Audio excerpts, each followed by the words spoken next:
Had to use a different. Oh, well, no. Okay. Sorry, I was just like, it was like rolling, and then like as you said, I was just like, what were you saying? It's okay. No big deal. All right. Hey, Facebook, I'll give you some time to some people to hop in, but I have today Canine Freedom interview number 10, and it's with Chad Mackin, and he's a really awesome trainer, and he has this great podcast called Something to Bark at, which he'll just dabble a little bit about. But yeah, just wanted to ask Chad where you're at, what's your business name, and you can talk about your podcast a little bit and what you guys do. Okay, well, I'm located in the northwest suburbs of Chicago. A town called Crystal Lake is where I work. Four Paws Activity Center and Pet Resort is the name of the company that I work for. As you said, I have a podcast, something to bark about. Comes out. It's not weekly. Sometimes it is. Sometimes it's not. It's a little bit chaotic when it comes out. I'm trying to get out at least every other week right now. But it's whatever. Like sometimes I have guests on. I have interviews with people, other trainers, or authors or things like that. And sometimes it's just me just talking about things that are going on in the dog world, what I think, what I would like to see better, what sorts of things that we do every day, the things we deal with. So yeah, it's a pretty wide variety thing, but I enjoy it, and people seem to be getting a lot of good, great feedback about it lately. So Yeah, that's no, cool. I'm definitely a big fan of the podcast. It's so educational, and I especially love the ones with you and Mark Goldberg, and the other one with Jay Jack with Windows of Opportunity. That was really cool to listen to.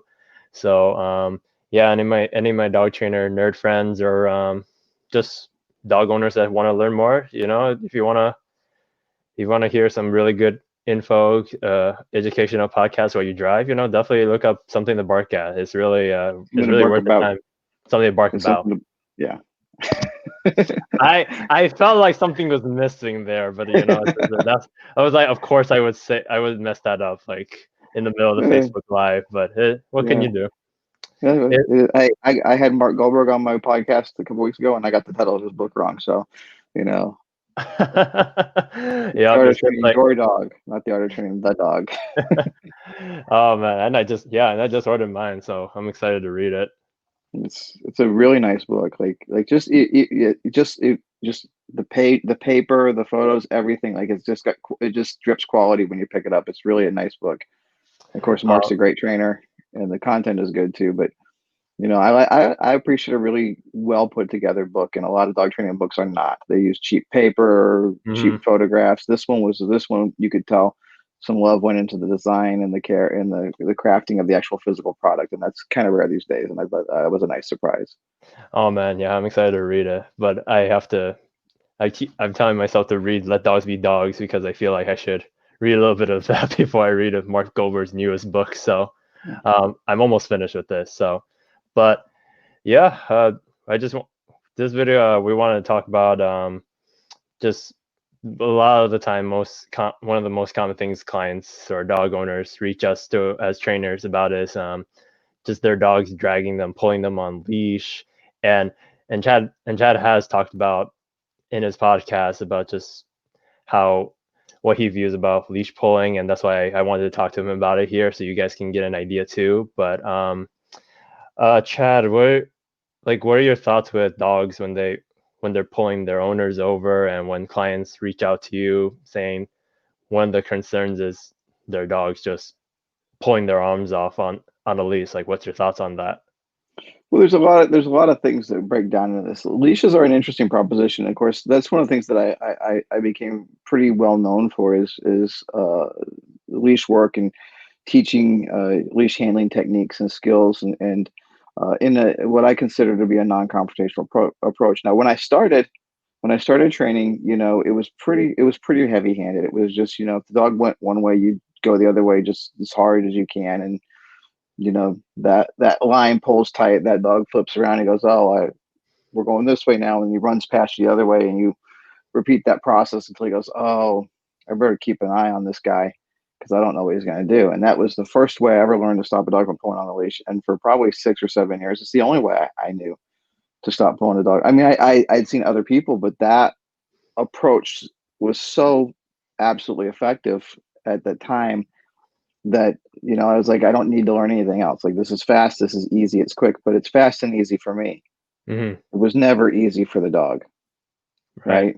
And at a certain point, I started to go, I don't.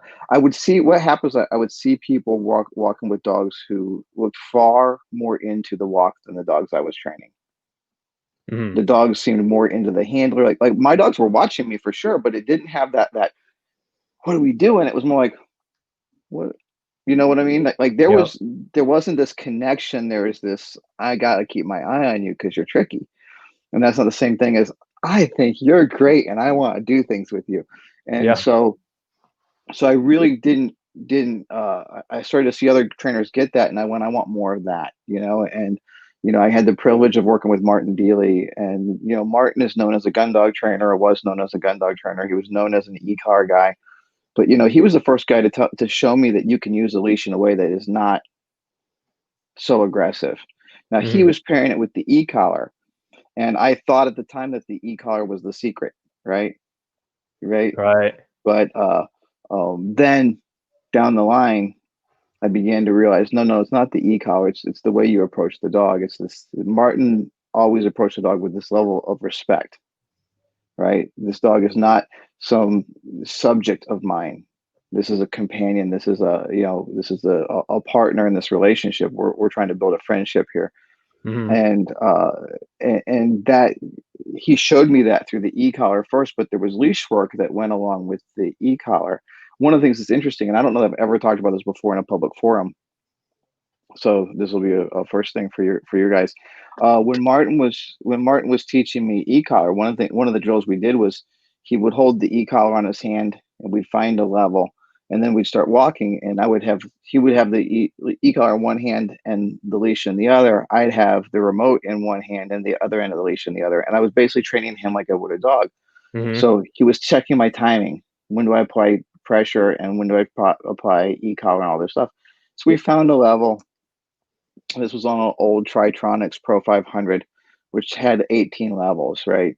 Not like these modern collars with 100 levels, right? And Right. so it was like you had 6 levels, but then each level had low, medium, and high, Oh wow. right? So you had a one medium or one high or whatever, and it was weird because it was really staggered. So like a one high was less than a two medium, or was higher than a two medium, or something like that. It was kind of like you had to play around to figure out actually how to go up sequentially on the Huh. collar. But anyway, so he was on a three with that, and we started to do the leash work, and we're going in just a few moments, and he goes, wait, wait, wait, stop. And I'm like, what? He goes, your leash work is really, really strong. And I thought it was a compliment. Well, yeah, thank you. He goes, no, no, no. I mean, it's clear. I mean, I like the timing, I like the clarity, but you're with that much pressure on the leash, I no longer feel the collar because Mm. my brain can only process so much, and the leash is giving me so much information. It's tuning out of what the collar is telling me because it's small, right? It's like if you have somebody shouting in your ear and somebody else whispering, you're not going to hear the whispering person, Hmm. right? So he made me, in order to make the e-collar uh, feelable or present, noticeable to the dog at a low level. I had to reduce my leash pressure to make that work. So in order to make the e-collar heard, I had to keep dropping my leash pressure, and so I started to learn to work on a subtle, slow, soft, softer leash model. And that was a big change. That's kind of where a lot of the subtlety in the leash started. So I got to give props to Martin for that one. Um, because I had learned a very assertive leash style, Hmm. and you want to be clear in your leash, and one way to be clear is be firm. But I thought that was the only way to be clear, and now I've learned more about it. So, but the thing is, all this comes back to one thing: you can't have soft leash work if you don't have a dog who's paying attention, Right. right? Like I say all the time, you don't have a pulling problem; you have a detention problem, Yep. right? If your dog is socially connected with you, he's not dragging you anywhere. He might go, "Hey, can we go this way?" But that's different than going, right? We're going this, that's a completely different mindset. It's completely different behavior. And a lot of times dogs don't, or owners are thinking just of the symptom, which is the dog dragging them. But the cause of that is the dog doesn't care about where they are in relation to their owners. The dog doesn't care what the owner is up to or what the owner wants. They just, I'm going to do my thing. Hmm. Right. So you're not on a walk together at that point. Right. You're two beings tied together on separate walks. And it goes both ways. I drive through neighborhoods and I see people with their phone out and their dog dragging them, Yep. and they're just kind of walking behind the dog, looking at their phone, and the Yep. owner's checked out, the dog's checked out. That's not a walk. I mean, they're both walking, but they're not like, I tell my But it's clients all not the it's time. not a thing together they're doing it. It's just like, Right.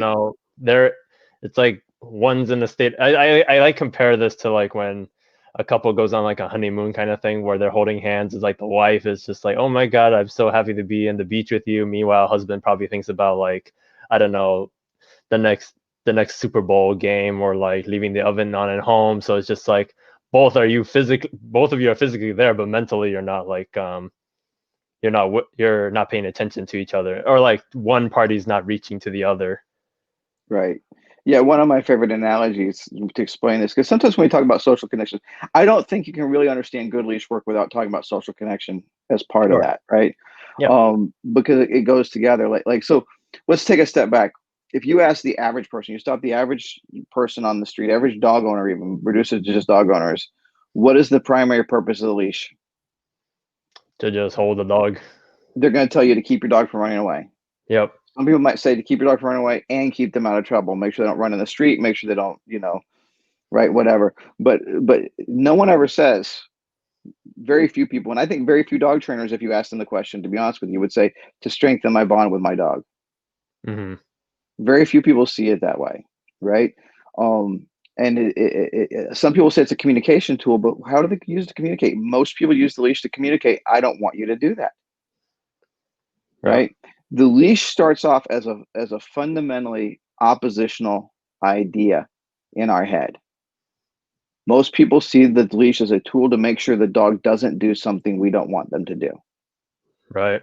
Right. So if you start with an oppositional mindset, how is your leash walk going to be anything that's not oppositional? Unless the dog concedes, unless the dog goes, I will submit to being, contained this way. I will allow you to dictate my movements this way. If you don't have a dog who's of the temperament to do that, you got a conflicting walk. And Hmm. if you have a dog who's of the temperament to do that, that doesn't mean that's going to be a fun walk for him. It means he's going to accept your control, Hmm. right? That's not necessarily meaning he's enjoying the walk. But if we shift it a little bit, right? Like you think about things that, like, we condition dogs to get their nails trimmed. We condition dogs to go into the crate, right? Yep. Sometimes we condition dogs to do car rides. Like if dogs are afraid of the car, you know, uh, we look at most things. We go, I can understand why this is unpleasant for you, Yep. right? And so I'm going to help you with that.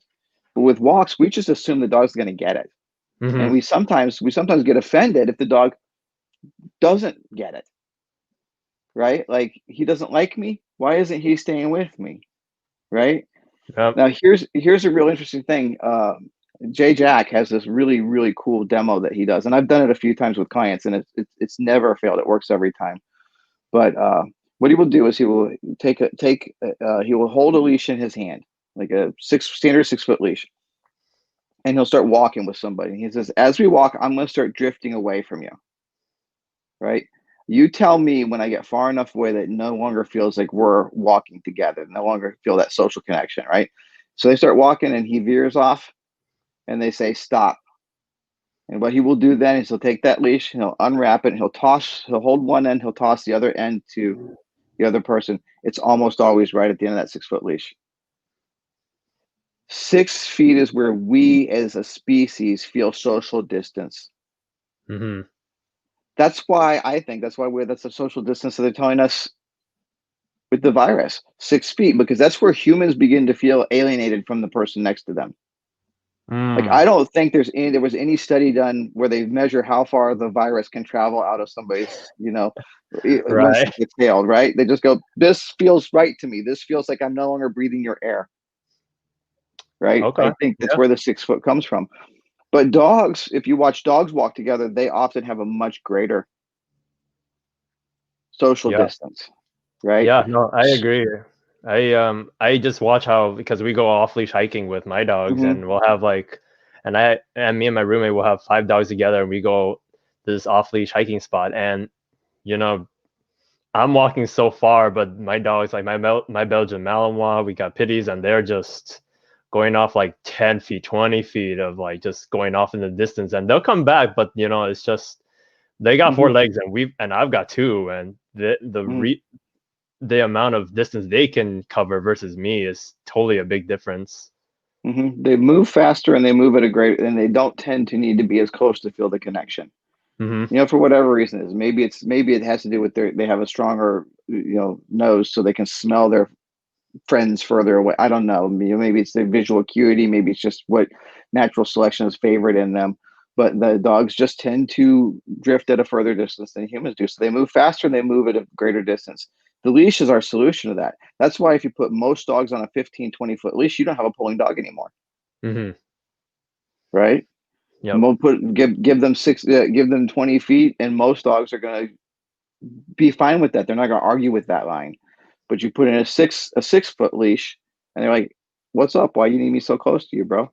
Right? And Right. then we and further do that. A lot of us go, "Now you must walk right beside me." Right? So it's like asking a dog to walk. Like Jay says, this is one of Jay's lines. Asking a dog to walk with you in a heel is like taking your 5-year-old and tying their shoelaces together and making them walk with their ear touching your leg, right? That's a pretty good comparison.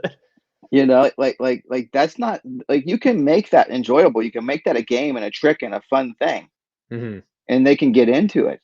And you see some of the great trainers, Ivan Balabanov, Bart Balone, Tekla Walton, Bridget Carlson. You see these trainers with dogs with great Jazz Whiting. I don't know if it's a Long Irish Short Eye Whiting. I would think it's Whiting, but I you think see it's all waiting. these. Yeah, you see these trainers that have these dogs that have these beautiful precision heels, and those dogs are loving it. Hmm. Those dogs are loving it. But that takes work. That's not built through conflict. That's built through reinforcement and drive, Yeah. right? That's not about a dog that dog does nothing about that dog says, fine, I'll walk here if you want me to.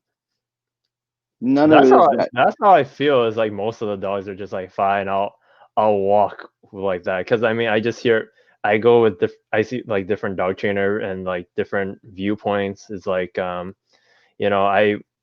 started off like Caesar Milan, where it's just like the dog had to be like right there, like right next to you, Mhm, no go up in front. But then like I listen to like the canine paradigm, and this like their walks is just like more for the dog, and just I don't want to, like, for me it's like I don't want to flatten the dog, but then at the same time I do want the dog to go and be a dog, go explore, go sniff. But it's just like it's just that leash. There's a lot of people just create conflict, and even with my dogs, like when I walk like my 4 dogs, they it's like I could pop the leash, and then they go back a little, but then they'll eventually just trot back up to where they were like ahead of me. So it's just leash walking has a lot more to it than just putting on a leash and going. well, yeah, it does. And like I am learning, like it's been a long struggle for me because again, I've always, well, since I met Martin, worked with Martin, and as longer than I've been doing workshops. um Having a more clear, subtle form of leash work has been a priority of mine. Now, it's interesting though, because like I used to teach in one of my socialization workshops, I used to have a video of me doing an evaluation on a dog to find out how well they would socialize. And in this video, this dog, I just to establish a relationship, I just started doing some quick obedience with the dog. And I started with just like I described with those quick turns. And I reached a point in my career where that dog, like that video, actually made me uncomfortable to show to people. Like I eventually pulled out. There was a time where I was apologizing for it before I showed it. I'm like, oh, look, guys, listen, I'm not real happy with this. Like, there's a lot of good stuff in this video, but the leash work at the beginning, don't emulate that. Don't copy it. It's not good. right? And Mm-hmm. then I eventually pulled it entirely. But there was a time where I could show that video to a bunch of trainers and be like proud of it, like, yeah, that's good work. And then it became like it. So that's the evolution. Like you're always trying to get better. And if you look at yourself from 5 years ago or 4 years ago or whatever, it should be uncomfortable. I think if you're getting better, the work you did 4 years ago has to be a little bit hard to watch. Like you have to be going, what the hell was I thinking? And that's how that video became, and it's unwatchable to me now. Um, but I remember a time when I had no embarrassment showing that to other trainers, Mm-hmm. and now I would be ashamed. So there's this constant evolution, and uh, and along with this is the obsession with equipment, Mm-hmm. right? Like one of the things that I've realized over the past year or so is there may be more than that. I don't know, but it really has become really crystallized in my mind. Is now when I hear people arguing about equipment, Mm-hmm. like, or what kind of when people ask me what kind of collar should I get for my dog, what kind of collar should I use? That question used to be that answer to that question for me used to be very complex. Like, well, let's talk about it, right? And now I'm like, whatever you're already using, let's start with that. Like, I don't care. Like the less the leash is used as a tool to control and restrain the dog, the less vital the choice of collar becomes. Mm. Right.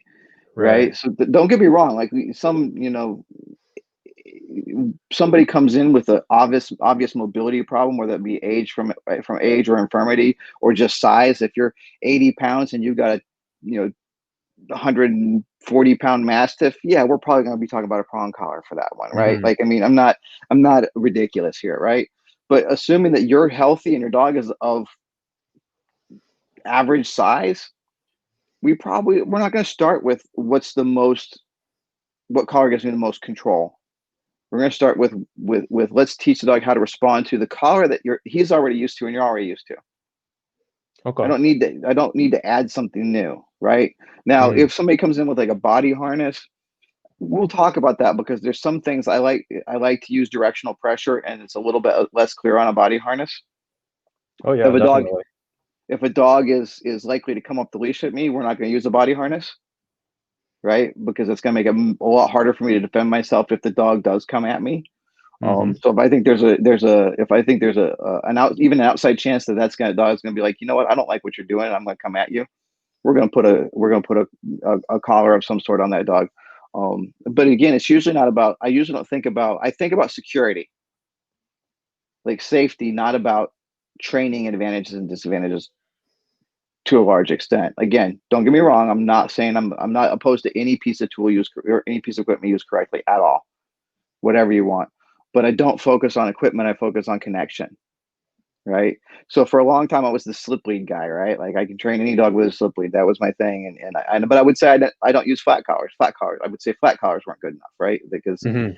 the slip lead has specific properties that make it easier to use, which may or may not be true. Now I find that I do train with a slip lead almost every day, but that's because again, uh, the dogs in our daycare don't wear collars, Mm-hmm. right? So when I go get a dog out of camp, throw a slip lead on them, and that's the leash I'm going to use, right? But where I was before, they had flat collars on the dogs in daycare. Every dog got it. We had official collars that we put on them, and I would just take them out and clip my leash to whatever collar they were wearing because it's already been sized correctly, right? Mm-hmm. And it worked. But the slip lead the only reason why I do slip leads now is because it's convenient. I don't have to carry a handful of collars in my pocket to figure out which one's going to fit that dog. I just put it on and I go to work. I don't consider it a training advantage any longer. Most dogs work really well on a flat collar if you introduce it properly, right? But so going back to that thing, so the first thing is it causes conflict because dogs are resisting it, like because we're using it to say don't do that thing you want to do, and if you got a dog who really wants to do something, they're going to fight that. And by the way, that's a good dog. Like if you look at the all the hero dogs that we tell legends about, Lassie, Old Yeller, Rin Tin Tin, whatever, and the real ones like Balto and Sergeant Stubby and all these dogs. So the thing they had in common was they were stubborn as hell. Mm-hmm. right? Like there was never an episode of Lassie where Timmy fell down the well and Lassie came in the house, started barking, and says, "Shut up, Lassie." She said, "Okay, fine, let Timmy drown." Like that never happened. She's like, "No, listen to me. No, like Lassie, go away. No, listen, listen, listen. I'm trying to tell you something." And they go, "Well, what is it, girl?" And she runs off, right? Like that's what makes a dog a hero. That's what makes a person a hero too. Even our hero tales about people. Hmm. Like they're people who continue long after others would quit. So a good dog is a dog who's stubborn. Stubborn is just another word for committed Right. when we don't like what they're committed for. So I like me a stubborn dog. I want a stubborn dog because like Jay has an expression, the dog who says I'll stay because I have to is a different animal than a dog who says I dare you to make me move, Hmm. right? Which of those animals are you going to be able to count on? It's the second one. First one's going to move the first excuse he gets that he thinks is justifiable, Yeah. right? So a dog who goes, "You're going to try and stop me? Oh yeah, let's see." And he digs into it. That's a good dog. Hmm. When you figure out how to get his will aligned with yours. Like that's the dog. I see that dog go, "Oh, we're going to have a good relationship." But the dog who just rolls over every time the wind blows, how do you get that dog committed to do anything? Right. Right? So to me, I don't have a problem with that. And that's the other thing too is dogs are predators, right? It doesn't matter how cute and cuddly they are. You peel back those lips, they got pointy little teeth, and they want to hunt, chase, and kill. Yep. Like that's in their DNA. That is what they are, and they don't get to do that as a general rule. Outside of working dogs, pet dogs don't get to do that. Like the most exciting thing in their life is chasing a leaf or a squirrel, Yep. and that's about it. And so when they get an opportunity to engage in some sort of simulated conflict, most dogs will go crazy for it, right? And so a leash is another place where that happens. So sometimes a dog isn't fighting the leash because he wants to go somewhere. He's fighting the leash because that's a fun game. I'm going to try and make you move. It's like tug with my neck as opposed to Hmm. my teeth. I'm going to drive into this and you're going to try and hold me back and let's see who wins, right? Yep. And what happens though is people let their dogs win that Yep. because if you watch people, they will keep pulling their dog back while they're walking forward, right? Which is a waste of energy. From a physics point of view, you would never do that. Hmm. Like if you're walking forward while you're pulling back, you're not stopping the dog, you're only slowing them down. Right. Right. So the dog feels you resisting them, it just digs in and keeps going forward. He's like, yes, yes, every step is reinforcing because he's winning that contest. Hmm. Right. So we're conditioning our dogs to drag us by allowing them to drag us. And people go, "Oh, I put a prong collar on my dog and he still pulls." They act like you put this specific piece of equipment on the dog and suddenly the dog is going to be better about pulling. That's not the way it works. Yep. Right? That's not the way it works. With some dogs, it will, right? But for a dog who's committed, goes, "Oh, you just made the video game harder." Okay, now to win, I've got to endure a little bit of discomfort. Okay, I'll do it. Yeah, you sort of remind me of this hound mix that I was working with, and he was like 10 months, and that dog, like we put a transitional leash on, and then we've like like we also used the pinch collar, and then the like sort of how you said it, he's super committed. He's just like, let me go, man. Let me do, like, I got this. And I told, like, just from the podcast with you and Jay, it was just like, we play the wrong games with our dogs, like especially when it's like playing with the leash or like tugging on the leash, and it's just like the way we react to it, is how the dogs are like, oh, the game, oh, it's that game of like we're gonna tug the leash. Same thing with pulling on the leash. It's just, yeah, just dogs just love the conflict, and I've seen it, and I'm that guy that gets complicated with it. Just like, well, let's talk about it. There's this, there's a general leader, there's a pinch collar, there's all this, and I have to definitely start working on where it's that relationship more than the tool, because it's like, I want to use I want the dog to just work with the owner just on relationship rather than just rely on a tool. Like I'm trying, like I just still gotta work on that. But this is good for me to hear from you. No, but so yeah, it is but a part of that is our instinct as human beings, Hmm. right? As human beings, we're a very control based species, right? Yep. We're not like we didn't evolve to be entirely cooperative. Like we evolved to get ours, right? Hmm. So I mean, the whole history of mankind has been us learning how to be more cooperative, you know. And so it makes sense that we're having this thing with dogs where we go, well, you know, should we treat them like property? And from a legal point of view, absolutely. Like I'm not one of these guardian guys, right? But the idea, we've always said dogs are man's best friend, but we rarely said that man is dog's best friend, right? Like that's how Right. we see it. It's like how do they benefit us, right? and Hmm. and you hear a lot of trainers say, well, the dog should respect me as, you know, leader or alpha. Why? How'd you earn that? You just Right. walk in, you say, hey, I'm in charge now, and the dog's supposed to go, okay, yeah, that's good. Like this assumption that dogs owe us some sort of gratitude for all we've done for them. I mean, but hey, maybe they do. I mean, you can make the argument that we've lengthened their lives, we've improved their quality of life, we've done a lot of good things for them. You could make that argument, absolutely. But does the dog understand that? Like, you know what I'm saying? It's like go back to when you were a kid, Hmm. you know, and you're you know, my parents would get mad at me for not being grateful for doing the things that they kind of have to do legally, you Yeah. know. No. You Yeah. No. know, like I know what you mean, man. I mean, it's just like I get people are like, oh, yeah, we rescued him from the shelter. Yeah, we give him all this great food. We take him all this. Yeah, he still behaves like this and ungrateful. I'm just like, I don't even think he's thinking that. It's like that's just anthropomorphizing it in it, that it sense. it is in a really bad way. And listen, I'm when it comes to a dog's emotions, I'm the last person to accuse somebody of being anthropomorphic. Like Hmm. I am like oh, your dog's like dogs have a very rich emotional life. I'm absolutely convinced of it. And so when they go, oh, my dog's mad at me, probably, you know, but where's that mad come from? Like I'm not saying they're getting revenge on you, like when they tear your stuff up, but yeah, your dog can be mad at you. Of course he Yeah. can. Why Yeah. can't he? Like why wouldn't he be? Like, you know, but there are some ways that we anthropomorphize them in really subtle ways, and that's one of them. Like Hmm. they should recognize me as a leader automatically. That doesn't work in any society. There's no species where leadership isn't earned. Right. You know what I'm saying? Like none. You know, even in human relationships, like the relationship I had with my dad when I was a kid, then the relationship I had with him when I was a teen, and the relationship I have with him now as an adult, they're all very different. Hmm.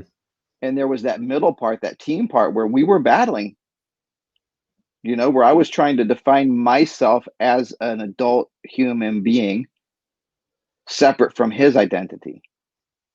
And that's part of, but that's where so leadership is assumed when you're a kid, right? And then you have to go through this stage where it starts to change. And I think the dog is going to accept your leadership early on because you're showing them where everything is. It's the honeymoon period, right? When bring a shelter dog in and they don't do anything wrong, they're like, what now? What now? What now? And 2.5 weeks, 3 weeks down the line, these little as they start to settle in, their behavior starts to become more natural and they start to just take liberties. And that's when we start Yep. to see these quote unquote uh, authority status conflicts, right? But it's not that the dog is just going, okay, I feel comfortable. I can be myself now. You know, you see this a lot with fearful dogs too. When we start working with a dog who's really timid and fearful, has no confidence, and we start doing confidence building exercises and training the dog to be more enthusiastic and to not second guess themselves so much, a lot of times we see an increase in unwanted behavior Hmm. because the dog is doing things he's always wanted to do but never had the courage to do before. Right. So, oh, now the dog is getting in the trash. Now the dog's opening cupboards, right? But that's not a bad thing. You know, I mean, it's a bad behavior, but it's a sign of the dog making progress. Right. And so we and that is the place where we actually earn leadership, so to speak. When the dog accepts your idea because he believes it's a good idea, not because he doesn't know what else to think, right? So when you're a little kid, you don't think to question your parents' authority. It never occurs to you. Hmm. right? And then you reach a certain age where you go, well, maybe my parents don't know everything. I have my own ideas. That's going to happen with your dog too, Right. right? And then how you handle that determines how that dog looks at you beyond that, right? And so you just walk into a house and say, you're gonna respect my authority. And the dog's like, no, I don't think I will. You don't have a right to be mad about that. Yep. You know what I'm saying? Like no, you have a right to be mad about that. Like he doesn't know you. Why should he respect you? Because you have two legs and big thumbs? You know, it doesn't work that way. Right. So you've got to say, hey, listen. Like there's a quote, Daniel Tortora, who interestingly enough is one of the prime pioneers of remote collar training. And he said, I just want the dog to see me as the kind of guy who gives good advice. Mm. And I think that's a really good way to look at it. If I can convince the dog that I give good advice, then they'll take my advice, right? I mean, Hmm. that's not to, I'm not trying to say you never have to use corrections, you never have to discipline. That's not at all what I'm saying. But if you start with trying to persuade the dog, you're going to find out that you have to require a lot less. The better you are at persuading the dog, the less you have to require the dog to do things, right? And that's the most important thing. So for a lot of dogs, that leash conflict is part of that. Like just you're like fighting them and they're getting off on that conflict, right? Hmm. So we're trying to control the dog without necessarily earning it. We're trying to put something on the dog that they're not comfortable with and say you got it our way just because we said so, or we're enticing them into conflict, right? So there's three different ways that we can be, and then the fourth way is dog is insecure. Something in the environment is making me feel uncomfortable, right? And again, you gotta. We'll leave out posture and submit from this conversation right now. We'll go with the old school fight, flight, or freeze, right? Yep. Well, you've taken flight off the table. He knows that. You've already taught him he can't go wherever he wants on the leash. So now he knows fight's not on the table. So guess what? Fight's his only option. Hmm. And you know what that does when you have fewer options? It makes you less patient, Yep. right? So now the dog is stuck close space, has no options, and he sees something coming towards him that terrifies him. What's his only recourse? I'm going to try and scare it away, right? So he Hmm. charges that dog, and we yell at the dog, and we go rah, rah, right, and that doesn't stop because he's still scared. And then what do we do? What happens? That goes on. He acts that way. We pull him. Whatever. The person coming towards us goes, "Oh my God, that dog is crazy." They cross the street. Dog got what he wanted. Hmm. Oh, that worked. Am I willing to take a few prong collar corrections to keep this scary dog coming down the street away from me? Yeah, I am. Okay, I'll take the prong collar corrections. Mm. Yep. Right? Oh, it's okay. Yeah, I know that's going to happen, but it's still going to make that dog go away. Or maybe you go, I'm embarrassed, and you go the other way, or you cross the street. Doesn't Yep. matter how it plays out. Whatever, when that dog behaves that way, he gets what he wants. So now Hmm. we've been conditioning the dog to do that, right? He had a problem, he found a solution, and he loves that solution. Yep. And that's the other thing too. The solution they come up with is always going to be more appealing than the solution we tell them, right? Yep. We like to like it's the same for us. It's the same for people. Like we own our own ideas, we accept others' ideas, right? Hmm. So if that dog goes, hey, this worked, and you go, I got another solution, he goes, I don't need another solution, this one works fine. And you go, this one's better. He goes, nope, this one's better. I like it better. You even try, I don't have to. I like this one. Yeah, especially if it's like if the dog decided to do it. I think it was like something you or Jay said. It was just like the fact that it was their like you said, how if it's their idea and it worked is more reinforcing because it was something they wanted to do versus like Hmm. us doing it. So that was a real so it definitely struck a light bulb in my head during that time when I heard it. I was like, yeah, that definitely makes sense. Right. So we condition everything else. We condition a clicker.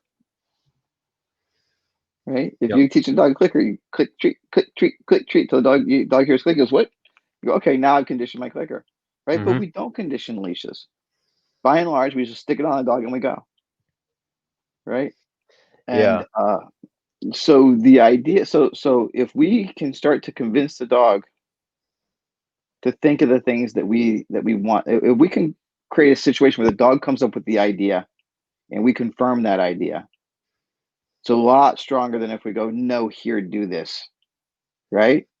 And so and this has been a big thing. So normally before I start bringing, now, I mean, again, a leash is a safety protocol, right? Like you do have to use it to keep a dog safe. Like that's what they do.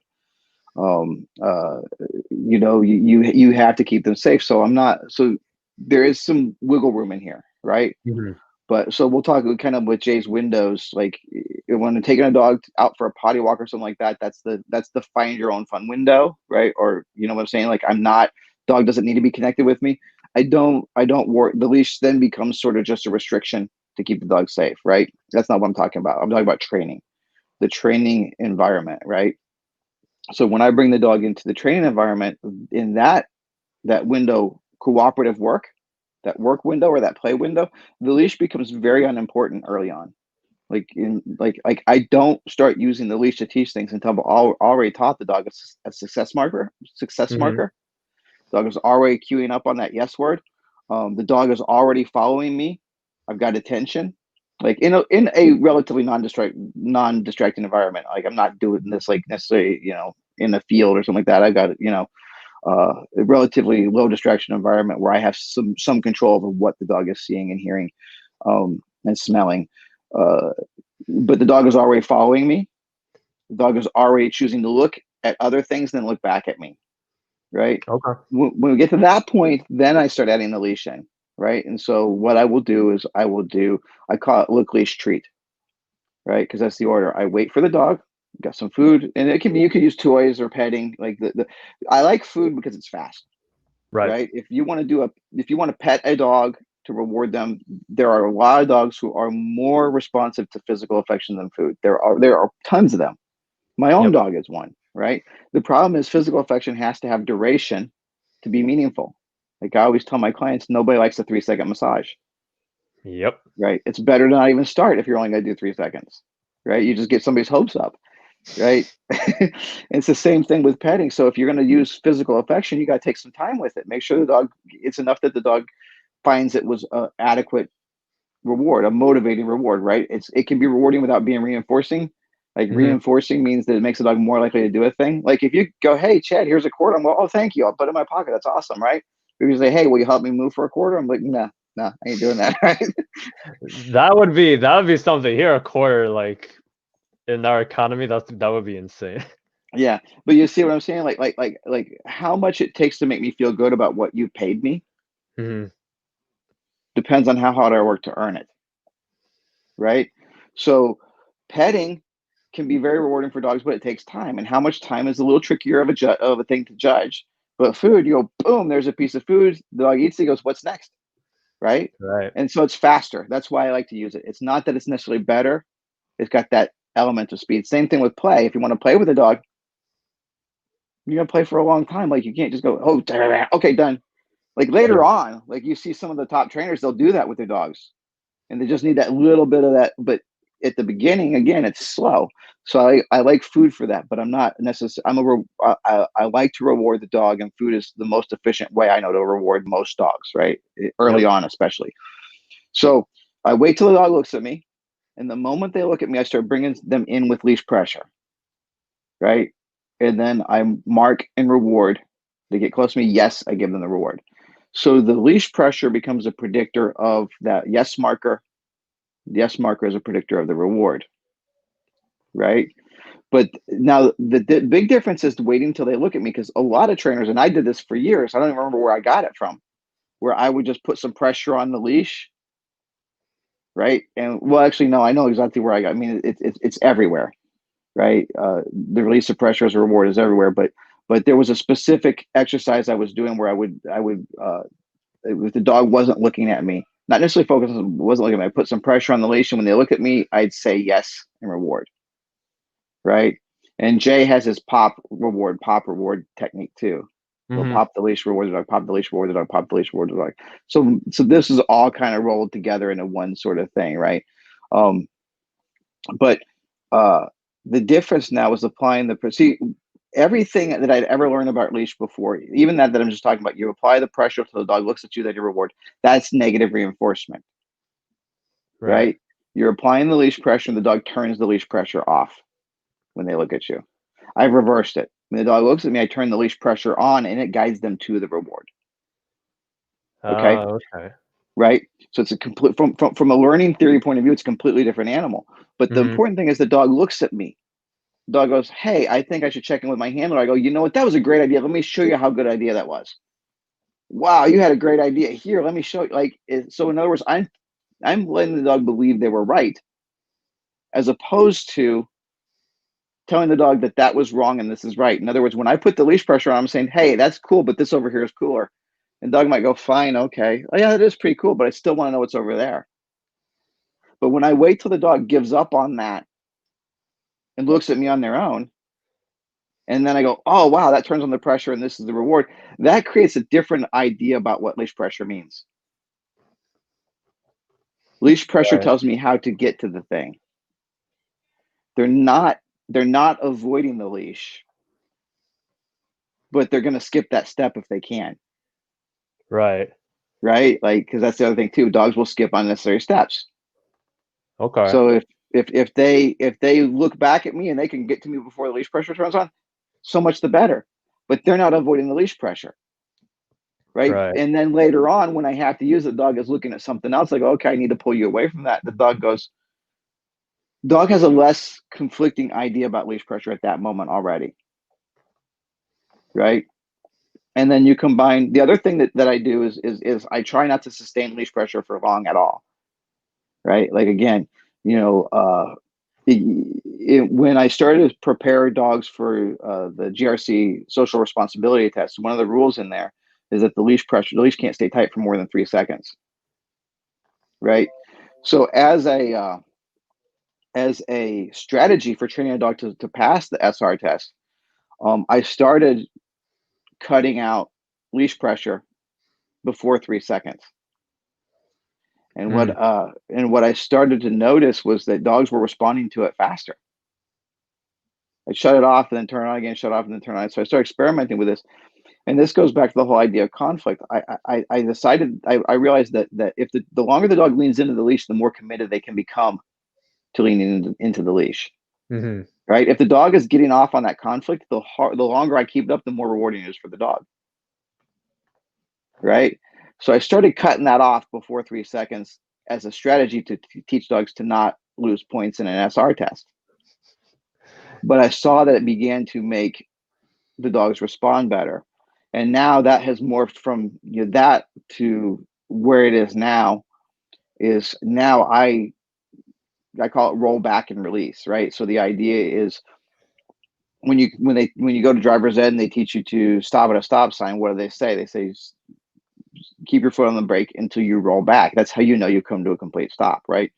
So I want to make sure that I stop them completely. When they pull, I want to make sure I stop them completely. So I roll them back just a little bit. Like it's not a jerk, it's a steady, again, just like you apply the brake and a little bit backward pressure.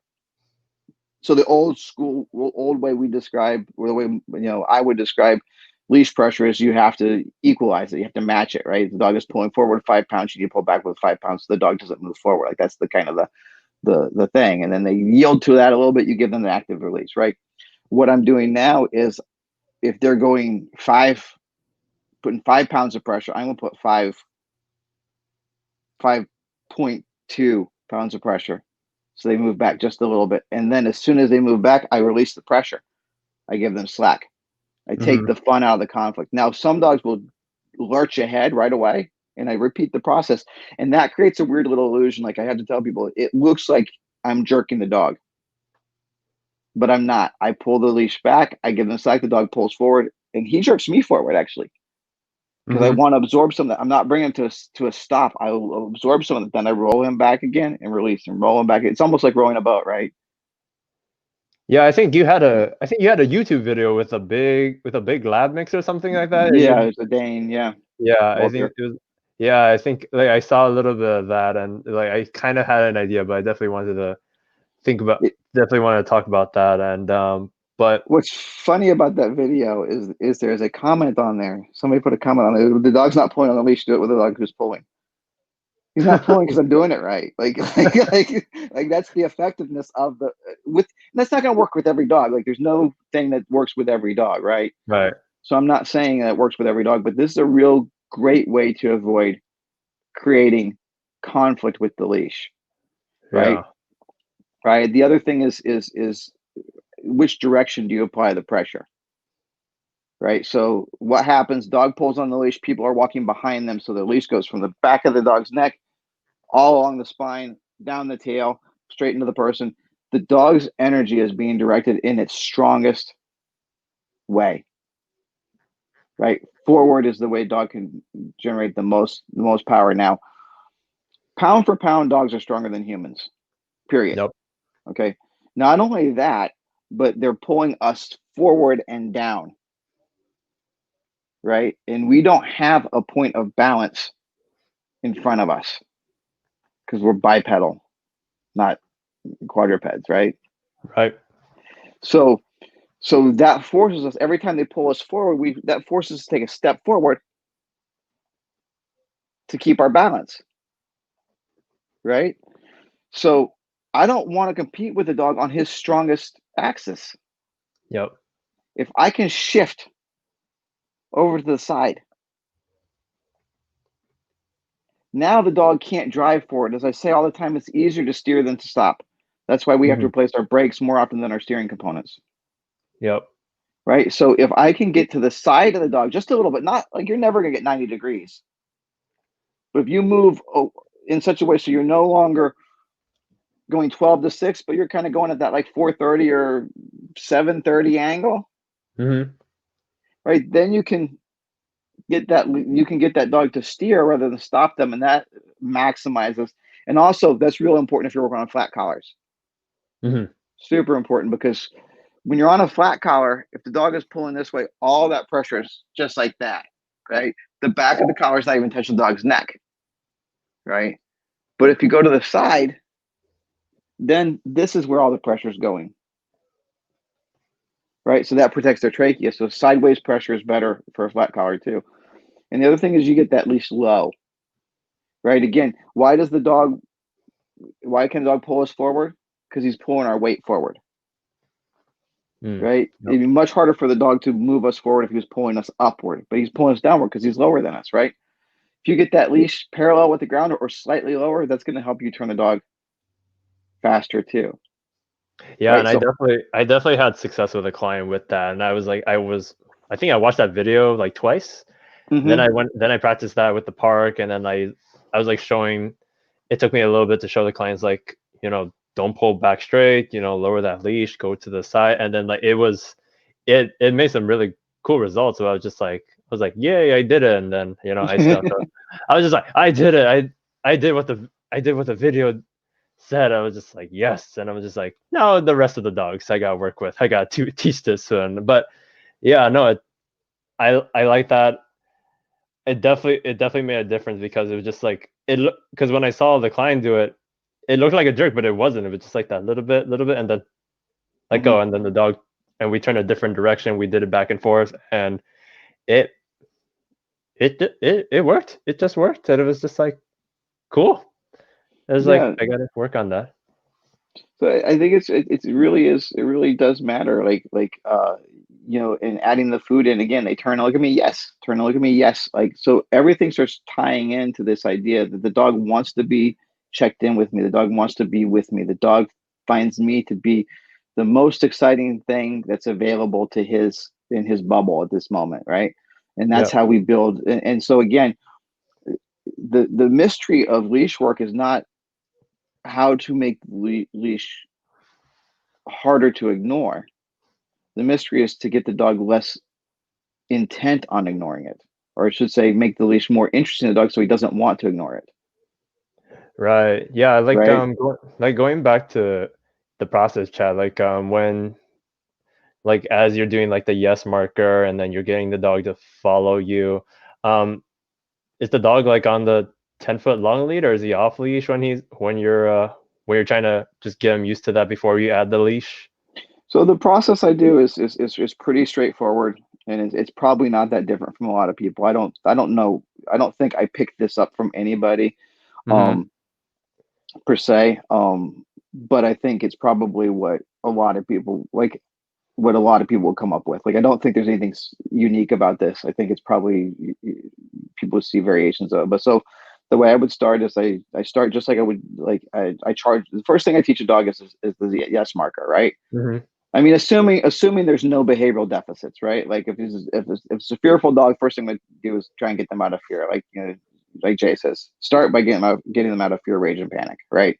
But a great way to get them out of fear is to get that seeking system active by using food. So maybe I'll start this right away. The only difference is when I start throwing the yes marker. Like, so, but we'll assume we have a dog who's got healthy, is otherwise healthy, no behavioral deficits, no baggage that I need to get through first, Hmm. more than the usual, right?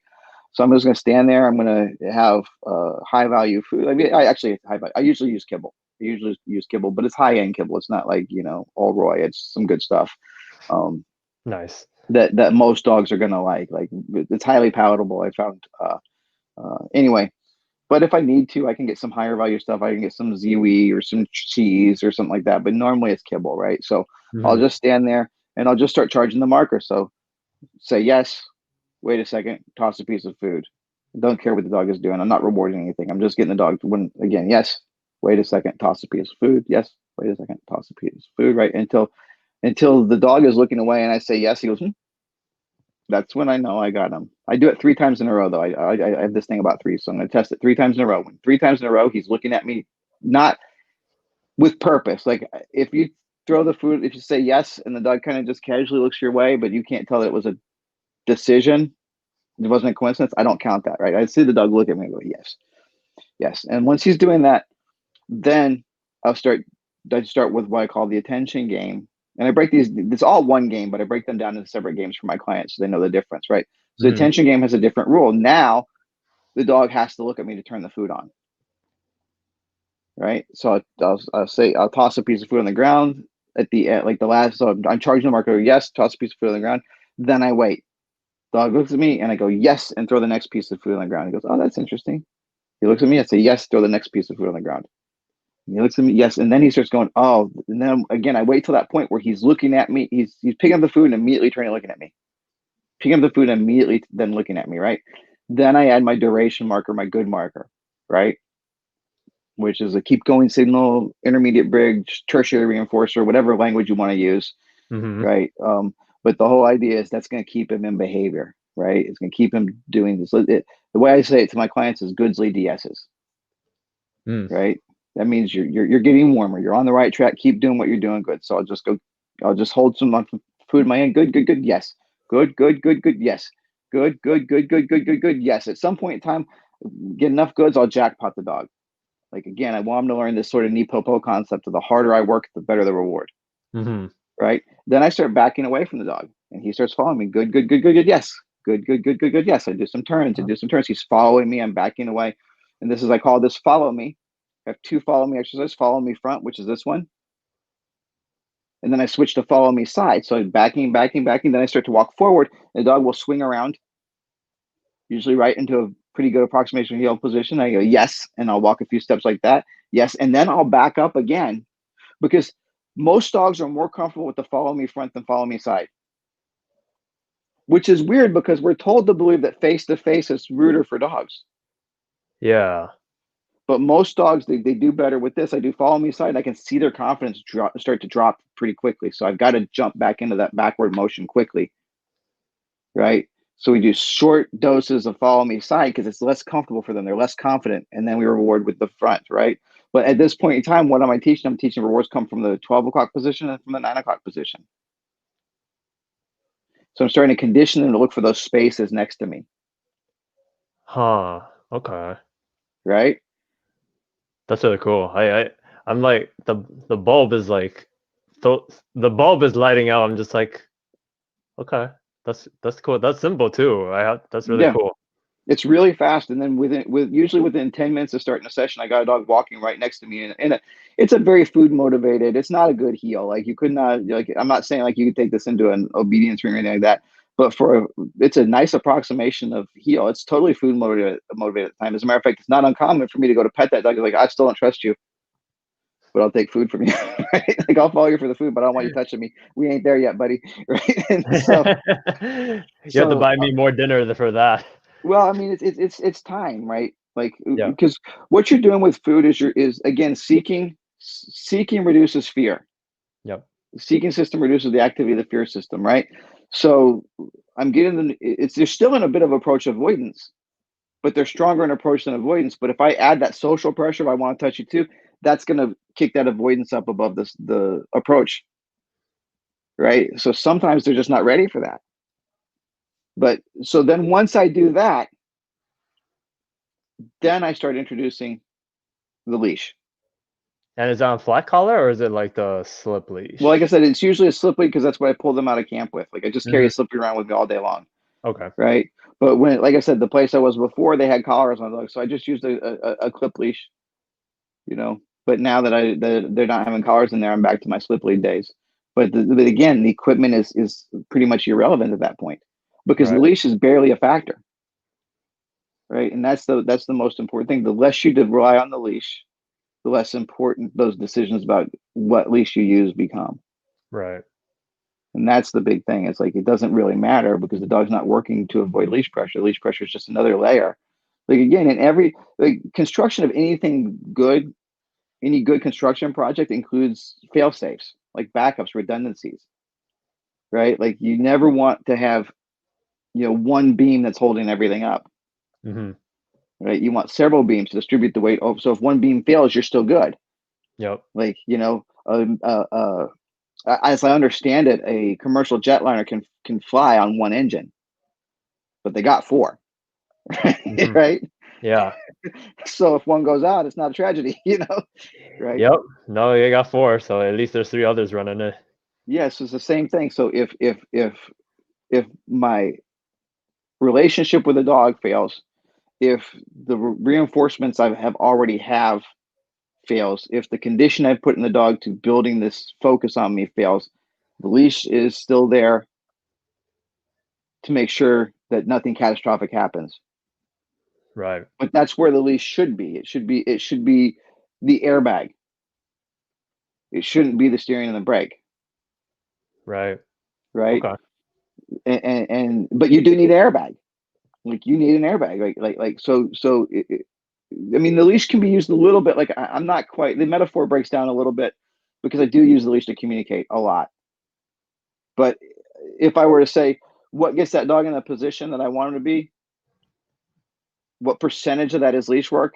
Probably 5 to 10% at most.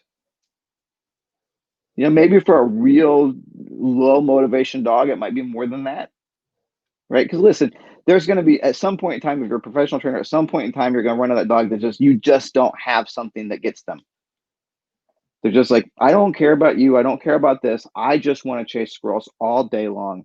Your ball doesn't interest me. Your tug toy doesn't interest me.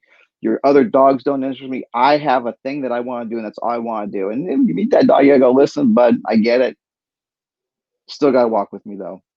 Like, at Yep. some point in time, and in that case, having good leash skills, having learned how to train a dog with nothing but a leash is valuable in those moments. But I tell you what, when I see that dog, I'm like done. Like, I'm not done. It's when I see that dog, it's depressing for me. Right? When that dog's on my schedule, it's just like, okay, we just got to do it. Like, and don't get me wrong, I'm not like cranking the hell out of them. It's not, you know, it's not like it's harsh and mean and cruel. It's not fun. It's not fun for the dog, and therefore it's not fun for me. Right. No, there's dogs that sometimes what I've done don't usually work, and then it's just like I don't know what to do or how to approach it just because the dog has its own idea of like or does not value the thing that I offer does not offer value for it at all, and then it's just you just don't know what to do. It's just not fun, like how you said. So I can definitely relate to that. Yeah. So I mean, if that's what you get, luckily with those dogs, usually you end up with a pretty good social relationship with them, Hmm. and they start to get really into affection. because that's really the only thing you have to reward them. But that's the other thing that's interesting too is you give a dog enough food or enough affection. Like people go, what about a dog who's not food motivated? What about a dog who's not food motivated? I have trained very few dogs in my career that wouldn't work for food by the time I was done with them. If a dog who doesn't like food is usually dealing with other things, Right. like not always, but it's like it is not in. It's never been a sound evolutionary strategy for dogs to ignore opportunities to feed. Right. Right? Like they're hunter scavengers. You eat when food's available. Right? And so when you have a dog who's like, I don't care about food, not that interested in food, there could be some weird genetic, super recessive gene. Like I get that, but for the most part, I'm going to assume that's a conditioning problem or a safety problem. They don't feel comfortable, right? And so a lot of times I'll have a dog come in, they won't take food, they won't take food. They'll work for me, but they won't take food. But I'll just keep loving on them and keep being encouraging, trying to be a good coach. And then one day I put some food down, they go, hey, I like that. That's cool. And aha, we gotcha. And now things start to happen faster. So Gotcha. I think it. Go ahead. Sorry. Oh no, I was just agreeing, and yeah, you could go in. There was one question I had, but I'll let you finish first. Well, I'm just gonna say it's very rare to find a dog that actually has no interest in food. Usually, if you can't motivate a dog with food, there's something else going on, and you get to the bottom of that, and you get a food motivated dog again. Oh, okay, gotcha. Yeah. So like after you had the dog and you worked on just like the dog, like all the yes marker, and then the dog looks at you and you do all Mm-hmm. that, then you add the leash, and then the dog looks at you, you put pressure, and then yes. Mm-hmm. Um, how what do you have your clients do to like maintain that, and then like when it comes to like how do you refine it when there's like distractions or when they're going on like neighborhood walks Okay. and things like Yeah. that? So usually this will often happen. All this will happen often in the first session, right? So I didn't even describe the whole first session. So the next thing I'll do is I'll teach them the no reward marker. Okay, which is this is a hard thing for a lot of people to get because when human beings say no, we tend to imply or else, right? Like it's hard to say don't do that without it sounding like a threat, right? Like it really is. But that's because again it's a primate thing. It's not a canine thing, right? And I can go into those details, but it's really not necessary right now. But the point is most people when we say because if someone says stop doing that and you go, what are you going to do about it, right? Everyone knows that stop doing that has that implied or else. That's why what are you going to do about it is a common uh, response, right? So uh, if we do that with our dogs, though, if we jump to the or else, we kind of come off as being unstable to them, Mm, right? Because it's out of their norm, right? It's like, wow, that guy's nice, but he sure escalates fast, right? Whereas in dog world, if you watch dogs socialize, a lot of it is like, would you please stop doing that? And they're like, oh yeah, sorry, I didn't mean to. Like they're much better at conflict resolution without threats than we are. yep. At least a well socialized dog is. Dogs who are in crisis are not like. But again, we're assuming all this is when I say dogs, I'm assuming healthy, psychologically, physically, emotionally healthy dogs, Yep. right?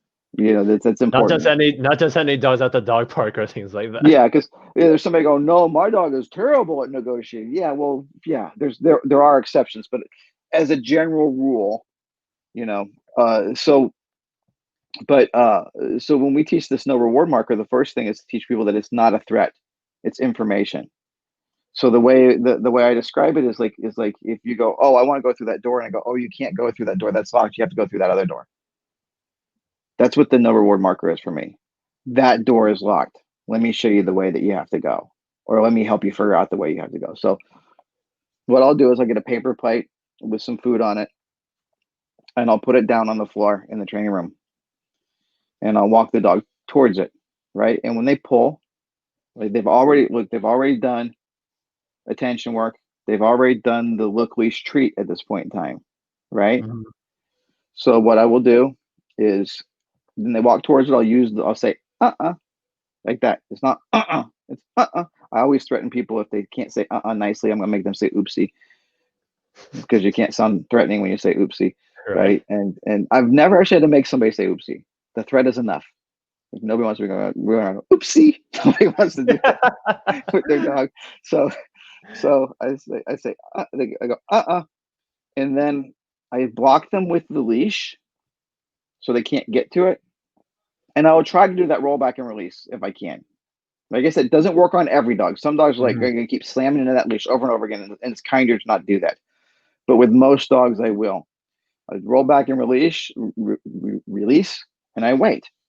When the dog looks at me, I reel, yes, reward, right? And then we repeat until the dog is when he hears is stopping what he's doing, looking at me, forget the reward. Now here's where it gets tricky. Here's where people make the big mistake. The biggest mistake you can make with this exercise is dog looks at the plate of food and looks back at you. Now people get into this habit. I block the dog, I say I reward. That's the pattern. Block, reward. Block, reward. Block, reward. Right. And so if they don't block, if the dog fixes on its own, they don't say and they don't reward, which is the worst thing you can do at that moment. Because the dog is skipping the steps. Right? The dog is skipping the steps. He's like, if I look at this and I look back, what happens? Right? And if nothing happens, he goes, oh, I get it. I have to wait till I hear And now you have a dog who's committed to making the mistake long enough for you to correct it. Right. But if you catch him, look at that thing, look back at you, boom, jackpot. That's better. I don't want to ever have to say with that plate. Right? I want that dog. And then, so then I'll start throwing food on the ground while I'm walking them. They go for it. They come back to me, jackpot. That food is not as valuable as the food that comes from me. Unless I throw the food and say, get it. Yep. So I'm teaching them, get it means you can go get it. Yes means it's coming from, that's not coming from me. I'm not that guy. Like yes means whatever is tossed on the ground is not for you. Right. And so then they start to, then I start bouncing balls or whatever. But all of this, again, it's designed to never push I want the dog to make mistakes. This is a big thing. Like people talk about errorless learning. I'm not a big fan of that.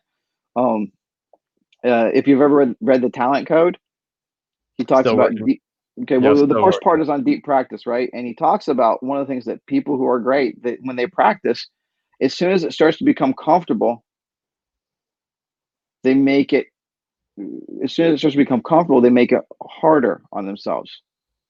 They never practice in a comfortable place.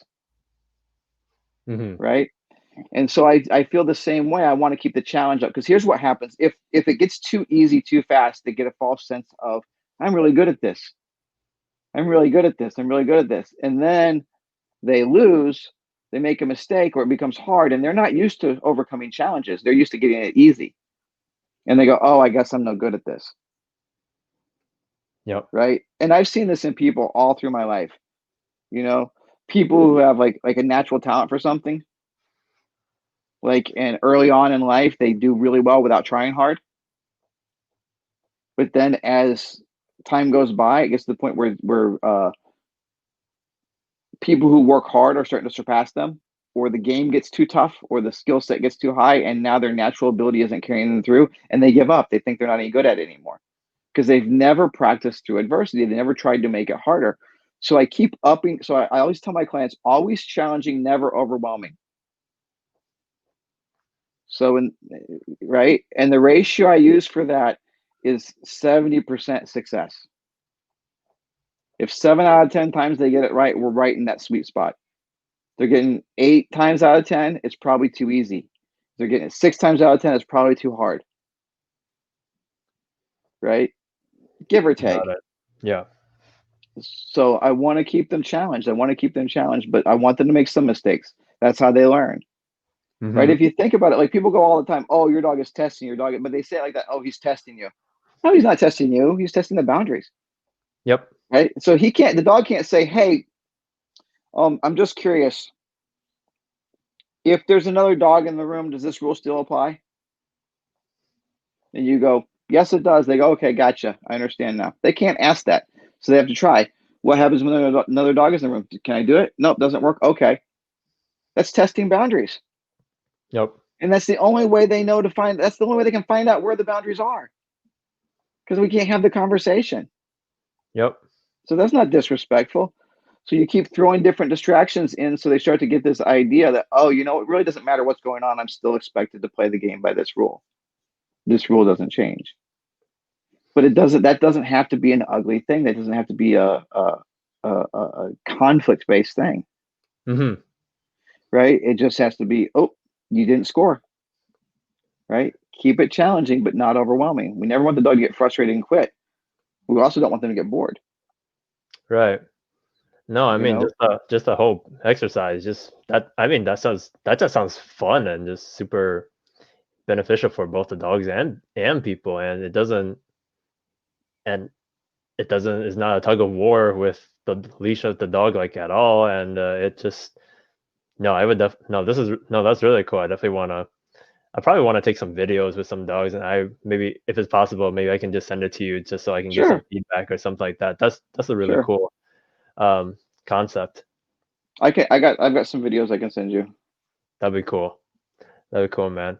Yeah, so like I mean, I think with like was there anything else that you add in with like that exercise when it comes to the leash, or is it just about just finding that good ratio, just Well, I mean, challenging it and all then you start to like, so then you start to give the dog ideas about what you're going to do, clues as to what's going to happen next, that? Hmm. right? Like, so this is something that again, I don't think I'm entirely unique about doing. I think the way I do it might be unique because I have a certain set of priorities that I want, and and again, I developed this idea on my own. So maybe I came up with some ideas that other people didn't have, but certainly I don't think they're going to look exactly the same.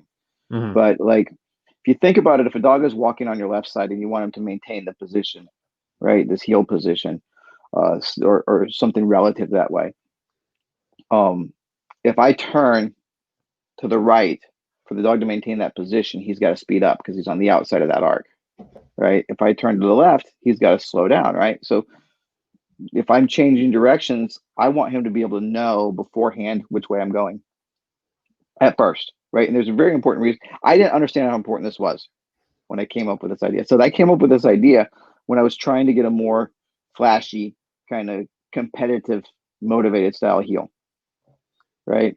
Which is still a work in progress. I don't have my system for it completely worked out yet, but it's getting better every day. But um, I did. I realized that that heel is a very complex behavior, Hmm. right? Like you can break it down. Like this, I was talking to somebody about this the other day. Is you can make anything sound simple if you break it down into if you use broad enough statements, right? You know what I'm saying? Like Hmm. driving is very simple. You point the car the direction you want it to go.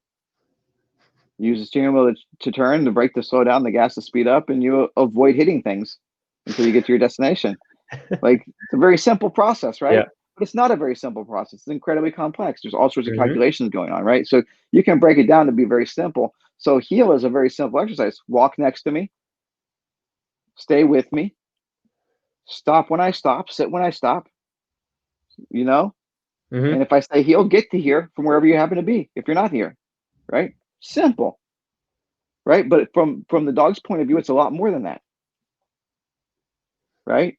Yep. Because part of it is when I turn to the right, you got to speed up. When I turn to the left, you got to slow down, right? Yep. So in an effort to break it down into smaller pieces to teach the dogs, so to reduce confusion and make sure the dog had confidence, I started teaching turns and pivots separately, right? So Hmm. now I tell the dog I'm going to turn, and I will turn. I'll get my leash light. Turn is when I'm going to the right. By the way, I'm turning away from the dog.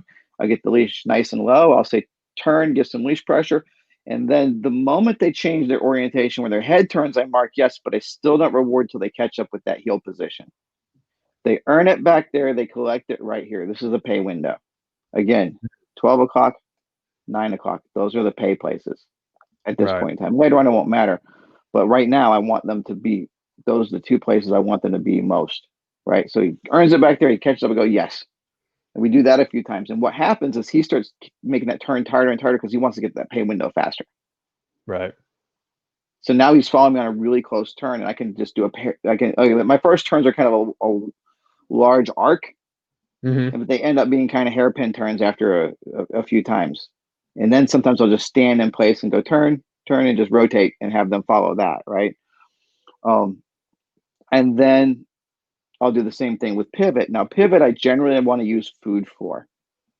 Okay, like I'll lure that more than the turn. I don't tend to lure the turn, but for the pivot, I will, because when the dog is on my left side and he sees me cut towards him, he wants to get out of my way. They all want to get out of my way, but their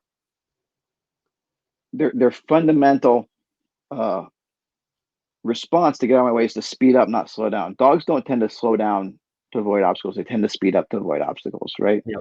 So as I turn in them, he's going to want to run in front of me, which not only presents a trip hazard, but puts the dog in the wrong place, right? Yep. It's just not what I want. So I will try to use food. So I'll say turn, and then I'll put the food in front of their face and turn their head and I'll only do a quarter turn usually when I introduce pivot, right? Right. Not a full, not a 90 degree, just turn 15 degrees, right? It's not 15. Never mind. 15 is on. It's 15 minutes on the clock, right? You know. I was just like, oh, Yeah. 15. I was like, Yeah. like No, 99. I'm turning 90 degrees. I turn 90 degrees and reward, and then another 90 degrees and reward, right? Until then I can take the food away and still get that, say, pivot with my food not there, and then I'll start to work there, right? So I Mhm. teach turn and pivot, and usually that's going to be the first lesson. Like some dogs don't get all the way through turn and pivot, but most do. That's going to be the end of their first lesson is building that. So the owners have all of those skills to practice. So the next few days, I'm going to have them do the same thing. We're going to just charge the marker, go through the attention game, add the good marker, and do follow me front, follow me side, practice your no reward marker, and then start working on turn and pivot. But by the end of it, you can start just putting some distractions down and start your turn and pivot. After a few days of that, right? Those things are all real solid. And we just have a whole process that goes through. I still have a couple more steps in sit or in a few more steps in the heal process, and plus adding sit and other obedience commands. But yeah, that's sort of my introduction to the leash. And of course, then we have to take it outside and see how it goes. Mhm. But usually, by the time I get them outside, they're pretty good. They're pretty good because done a lot of practice ignoring distractions. They've done a lot of practice at following me and keeping their attention and things like that. So Right on. That's really cool. I definitely want to try this with a couple of clients of mine, and then I'll definitely give you feedback on it. Um, sure. and I did not realize who knew an hour would fly by so fast just talking about leash stuff. So, but like yeah, going back because I know we were talking about like chasing squirrels and just like things Mhm. like what's your what's your take on prey drive? Like I know because there's people that have dogs that chase cats. There's chasing squirrels. There's deer. Like yeah. I mean Well, I mean, it comes back to it again. Dogs are predatory creatures, right? So they all want to hunt, chase, and kill, right? But yeah. but the thing I understand is that because we breed dogs specifically, and by the way, I'm going to give a hat tip. All of this that I'm about to talk about this next section, most of this, if not everything I say, is going to be stuff that was either given to me directly or inspired by Jack. Hmm. So we're gonna get into some of his theories here because he's got the best way of looking at what my favorite way of looking at it, I should say best. Like that's subjective. Subjectively, it's my favorite way of looking at it. It Hmm. seems to be allow me the most ability to teach what I want to the people when I need. Like it allows me the ability to explain in a way that the average person can understand not only what to do but why to do it.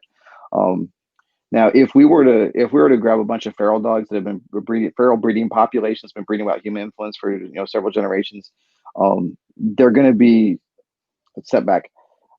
There's 6 steps of the predatory cycle, right?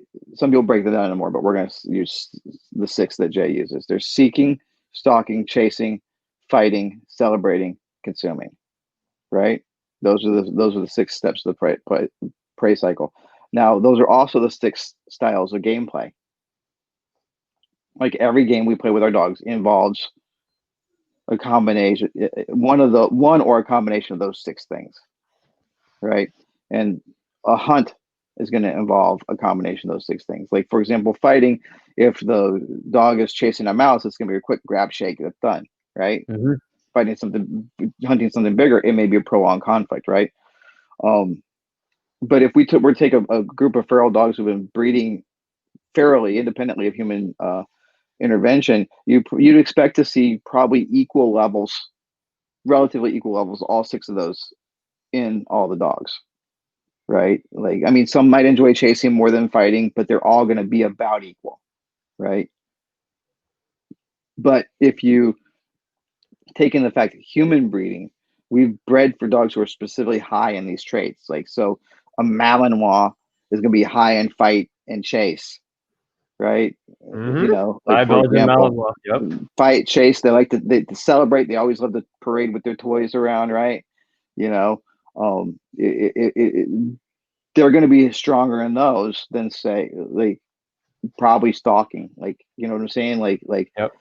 A pit bull is going to be high from a if a pit bull's been bred to do like weight pull or something like that, they're going to be high in fight. Because fighting, when we say fighting, by the way, we just mean overcoming conflict. It doesn't necessarily mean that like it's the same thing that makes a dog want to pull a tree root out of the ground or lean into the leash. Weight pull is conflict. It's fight, right? It's me versus that weight, right? Um, and so they're going to be high in that. A border collie that herds sheep is going to be high in stalk and chase, but low in fight because you don't want to actually grip in the sheep, Yep. right? A gun dog should be high in chase, celebrate, and search, right? But again, low in fight. You don't want them bruising the meat, Right. right? But you get out of purpose breeding, and that all becomes a grab bag. This is one of the big problems. People go, "Oh, well, I got a lab. He won't like tug." That dog has not been bred. No dog in that dog's family has been bred for hunting in 10 generations. He don't care about that. Like nobody's selecting for a soft mouth. You can't count on it anymore, right? Yep. Like even when they're selecting for it, you can't count on it, right? Like even when they're selecting for traits, you can't count on it. That's why we have trials to see how the dog stacks up to the standard, right? But if you're not selecting for it, you certainly can't count on it. Like you much less likely, right? So but the point is you're not going to have dogs who are balanced in those as often anymore because we've been monkeying around with the genetics. So you want to find out what your dog is interested in, right? So the whole point I'm getting at it is if you don't want to let them chase real prey, you've got to give them surrogate activities, right? So ultimately the dog is going to do the thing he believes is the most rewarding, right? That's just a simple fundamental truth that there's no getting around it. There's no way you can argue any other point. They're going to do the thing they believe will be most rewarding. And if what you offer isn't as fun as chasing the squirrel will win every time. Right. So you have two options. You can make what you want more rewarding or make the squirrel less rewarding. Now, Yep. was a time where my idea of making the squirrel less rewarding was making it hard to chase the squirrel. Like, oh, you go after the squirrel, boom, or hit that button real high. Right. He goes, ooh, I don't like squirrels. Squirrels aren't fun. Right. Right. That's one way to make squirrels less appealing, and there's nothing wrong with that. I mean, like, I'm perfectly willing to make a dog really uncomfortable to save their life, 100%. Yep. Right. But when I say that, here's the thing. I have a whole bunch of other strategies I can use before I get to that point. Right. Yeah. Yeah. Like, Definitely want to hear them. right. So, I mean, but here's the thing about that. Though. So when we start to talk about the punishment, we have the punishment argument in training. And I think there are very few people who are truly, I never punish under any circumstance. I think those people are very, very few and far between. So minor that we don't really need to enter that frame. They have a loud voice. Those have a loud voice. But even most of the people who are on the quote unquote purely positive side admit that there are situations where safety demands you be physical with a dog. I don't think there's, where we argue about is where that line is. What's an acceptable punishment and when can we use it? And when should we rely on management? And what do we do if management fails? Like there's a lot of room for nuance in a position on how to use physical punishments. There's a lot of them. But so one of the things that we have to talk about is speed. How do we get the fastest result? Right. And then when people ask me what's the fastest way, I always tell them the vet has the fastest solution. Your vet has a shot will stop all your behavior problems instantly. Right. But aside from that, now there's always a give and take between how quickly we get it and how kindly we get it, right? And we each land on different places on that spectrum, and we all feel like we're on the perfect spot of that spectrum, Mm-hmm. right? Every trainer feels like they use the correct amount of punishment, right? Very few Mm-hmm. trainers go, I use too much of it or I don't use enough of it. Like, because if you felt that way, you change, right? So we Yep. argue about where that spectrum is, right? Like people talk about stopping behavior problems instantly. They don't. Yep. Instantly would mean that you would apply your correction one time and you would never, ever, ever, ever, ever, ever, ever, ever have to do it again. If you have to do it again in 10 years, it took you 10 years to solve that problem. Right? Mm-hmm. So it's not instant. You put it on a break, but that's not instant, right? So we're looking at how do we solve this problem in a reasonable time frame, and that's partially determined by the client, is partially determined by the situation. The more dangerous the behavior, the faster we got to solve it. The less ability we have to manage the problem, the faster we have to solve it, Mm. right? Yep. So there is no one answer. Mm-hmm. You know what I'm saying? If I got a guy who's totally dedicated to their dog, but is adamant, I had a guy come in one time. His dog was, and I didn't have a lot of this stuff yet. This was years ago. I hadn't developed a lot of stuff we've been talking about today just yet. His dog was one of the most committed leash pullers I'd ever met in my life. Pit bull, he loved to pull on the leash. He loved it. And on one lesson, I said, let's try a prong collar. We put a prong collar on that dog, and he cleaned up like immediately. And I told the guy, I said, look, we could do a prong collar on this dog, and you're going to get walking your dog a lot faster. And he's like, no. He goes, I'd rather do it this way. I know it's going to take longer, but I want to do it this way. All right, cool. That's your thing, Awesome. man. Let's do it. Like he is dedicated. He didn't have, he wasn't having his kids walk the dog. He wasn't having, grandma walk the dog. Like he was the dog. He took care of the dog. He was walking the dog, and if he was happy with his walks that way and wanting to take the time to do it in a kinder way, a way he's more comfortable with, hey, more power to you, right? But if he's 75 years old, weighs half the dog or weighs the same weight as the dog, even, or maybe less, but the dog's pulling him down on ice and he keeps getting hurting himself, yeah, we're not going to have that conversation. I'm going to say we got to solve this problem much faster, right? You got to be realistic. Yep. But but so the question of when to make the squirrel, the fastest way to make the squirrel less rewarding is to make it hurt to go after the squirrel. No Mm-hmm. doubt. Like there's no faster way. Sure. Like you want to make the fastest result of that problem, short of giving the needle at the vet, you use that e-collar, right? And you make it unpleasant. Now, Mm-hmm. I can't remember the last time I've trained a dog that way. Mm-hmm. I can't remember the last time I've done that because I've not been in that situation, right? Yep. Um, uh, because there's almost always other ways you can manage, Right. right?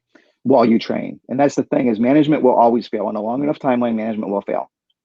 Like if you give enough time, somebody's going to forget the thing, or the door's going to get left open, or something's going to happen, and you're going to end up in trouble. So we don't want to rely on management 100%, Mm-hmm. right? But for a finite time while you're training something, it's certainly valuable, right? So how do I make that squirrel less rewarding without making it painful?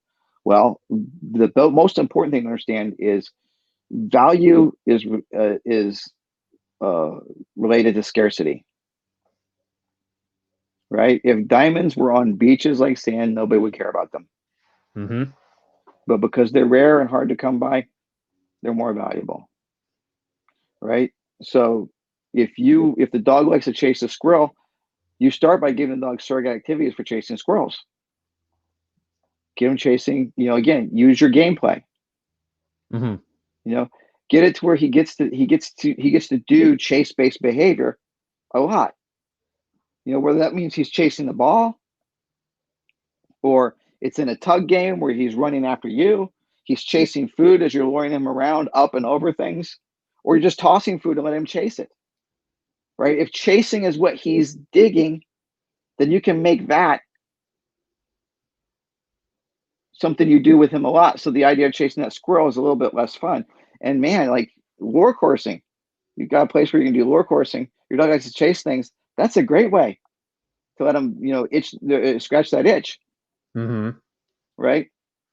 So you provide access. You also change the habit. What is the walk about, Just be, right? just yeah, just Yeah, follow me. Just yeah. Let's do this together. Let's do this together. mm-hmm. And then you can even like again, let him chase a squirrel once in a while Mm-hmm. on your cue, not on his, Right on. right? Um, that's but it all comes down to like I don't like to look at chasing behavior in isolation because it's not. Everything the dog does on the walk has to do with his relationship with you, Mm-hmm. right? You know what I'm saying? Like if you're on a date with somebody, I don't care how much they like to read, they shouldn't be reading their book on the date, right? Yep. Yep. And if your relationship is correct, they'll put that book aside, assuming they have other opportunities to read. Right. So what is the walk about? Is the walk about looking for squirrels? Well, let's start making the walk about looking for me. Mm-hmm. Let's do some attention stuff. Let's walk with some attention games off and on, maybe even until we get to a place where you're going to chase the ball, or we're going to do lure coursing, or I'm going to let you chase some squirrels, or you're going to chase me, Mm-hmm. right? If he wants to chase, it doesn't have to be a squirrel, Yep. That's it. right? No, that's cool. I mean, like with me, with Belgian Malinois, and you hit it on point. Belgian Malinois just have this love for tug and chase. Like my dog's all about chase. And then with cats, I did really have to hit. I really had to use the e-collar like one time, one good time, and she yelped in the vineyard, and then she came back. But it was just like, yeah. I mean, I would like to definitely get that a little bit more handled because as soon as we go on a walk and then we see Mm-hmm. a cat, she's just So here's the thing that's kind of cool is like they never they almost never catch the squirrel and they almost never catch the cat, hmm right? So I know, I mean, I can assume from Malinois because they like tug, they like the fight aspect too, not just the chase aspect, right? yep. So that squirrel's only offering that one aspect, that chase and search, two aspects, hmm right? hmm With a good tug game, you can offer chase, search, and fight, which will be more rewarding. Mm, Plus, you got the social connection, yep. right? So you can actually offer, if you understand the styles of gameplay, you can add in those things that sort of spin the dog's dials more. You can craft the game for them. Right. So a lot of play for prey driving dogs is the first step is make the opportunity to access prey drive less rewarding by making it more common, Ah, okay. right? Gotcha. Like it's just like socialization. People who don't like to do dog socials, they say the same thing all the time. Well, I want my dog focused on me. I want my dog focused on me. Good. Take away the curiosity of other dogs. Like I can like if I didn't know any people and you took me out where there are a lot of people, I'd want to meet a lot of people. hmm It'd be hard for me to focus on the guy I spent all my time with, Yep. right? That That's would true. be right. But if I know a lot of people, I can give you 100% of my attention because I'm not curious about them anymore, hmm right? Like so, the solution for a dog who is too focused on other dogs isn't less access to dogs; it's more access to dogs, hmm Yep. That right? makes sense. And it's the same thing with prey drive. More access to prey drive makes expressing prey drive uh, less rewarding, less valuable, I should say. Still rewarding, but it's less valuable. Okay. Okay. And Yeah. the So other like, oh, sorry. Go Well, I ahead. was going to say the other thing about value is it's never in a vacuum, right? It's always in addition to other options, right? Like so, if I'm like, hey Kevin, you want a cookie? You probably go, yeah, yeah, sure, right? If I'm like, do you want a cookie or a sundae? right? I'd definitely go for the Sunday. Yeah, so maybe the cookie is less valuable. When it's the cookie or nothing, it's real valuable. Or here you want a cookie or a piece of celery, right? The cookie Definitely becomes the more valuable. The cookie becomes even more valuable when there's something negative to contrast it to, cookie. Yep. right? Right? Isn't that weird? So if it's just a cookie, if it's just a, so think about that. If it's the squirrel or I'm going to jerk your neck, squirrel becomes a lot more valuable, right? Yep. If it's the squirrel that you can't catch versus this fun game that we're going to teach, right? Because the squirrel comes with a negative consequence in also, which is your disapproval, Hmm.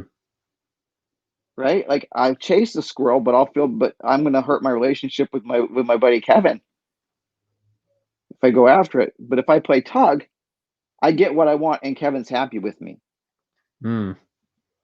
Okay. Okay. right? So it's never in a vacuum. You're not just looking at the behavior because the behavior is part of a bigger picture.